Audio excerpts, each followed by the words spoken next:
बिहार के देवरी गांव में एक काला गहरा पोखर था, जिसे लोग काली पोखर कहते थे। कहते हैं वहां रात में एक औरत दिखती है, जिसकी परछाई पानी में नहीं आती। गांव वाले मानते थे पोखर के पास जाने वाला कोई भी दोबारा कभी सामान्य नहीं लौटता। लेकिन उसी साल गांव वाले को पास के कस्बे से विशाल रात्रि महोत्सव का न्योता मिला। मेले तक जाने वाला रास्ता काली पोखर के किनारे से होकर गुजरता था।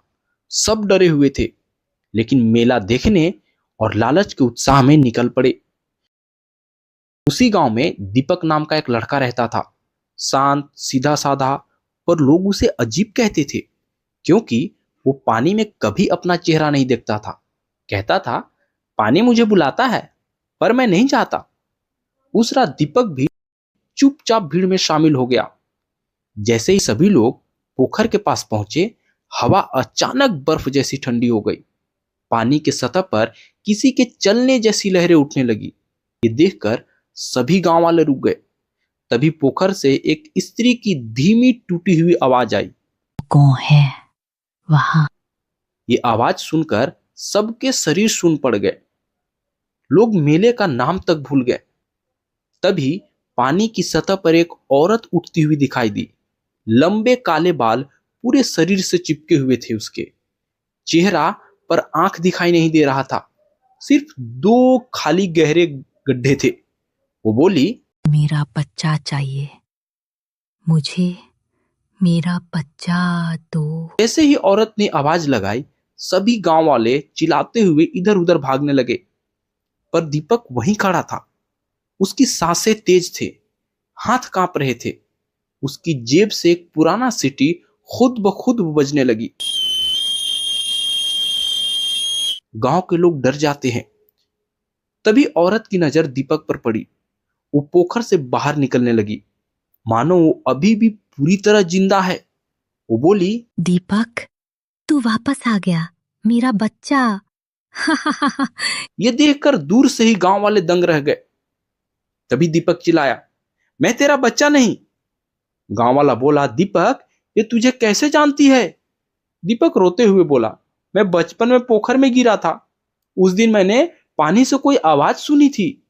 किसी ने मुझे बताया था, किसी ने मुझे बचाया, पर वो इंसान नहीं था। वो औरत हंसने लगी। मैंने तुझे पाला था अंधेरे में पानी के नीचे। तभी गांव की एक बूढ़ी औरत दौड़कर आई।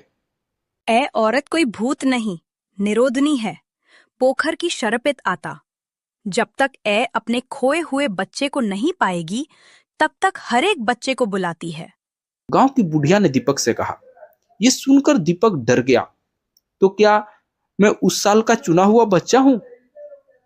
तभी दाई ने कहा, हाँ, पर तू बच गया था। अब ए तुझे वापस लेने आ गई। निरोधनी तेजी से दीपक की तरफ बढ़ी, पर दीपक रुक गया। उसने दाई से पूछा, मैं इसे कैसे रोक सकता हूं? दाई ने कहा, तेरे पास वो सीटी है ना, वो तेरी असली माँ ने तुझ पर बांधी थी। उसमें तेरी माँ की आवाज है। निरोधनी किसी माँ की पुकार को सह नहीं सकती। दीपक सीटी होठों तक ले गया। उसके हाथ कांप रहे थे।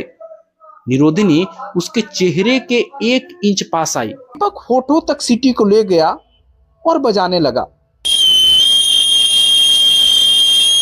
निरोधनी ये सुनकर बहुत जोर जोर से चिल्लाने लगी, नहीं, यह आवाज है आवाज। पानी बवंडर की तरह घूमने लगा और वो औरत उसी बवंडर में खींचती चली गई। उसकी हड्डियां पानी के पोखर में तैरते तैरते एक पल में राख बन गई। पोखर शांत हो गया, जैसे कुछ हुआ ही नहीं। गांव वाले डरते डरते दीपक के पास आए। बेटा, हमने तुझ पर शक किया, पर तूने हमें बचा लिया। दीपक की आंखें नम थी।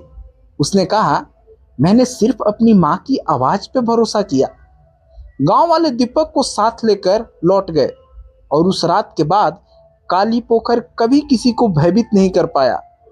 लेकिन लोग कहते हैं, कभी कभी पोखर के किनारे रात में एक माँ की मंद आवाज अभी भी सुनाई देती है कि मेरा बच्चा वापस करो।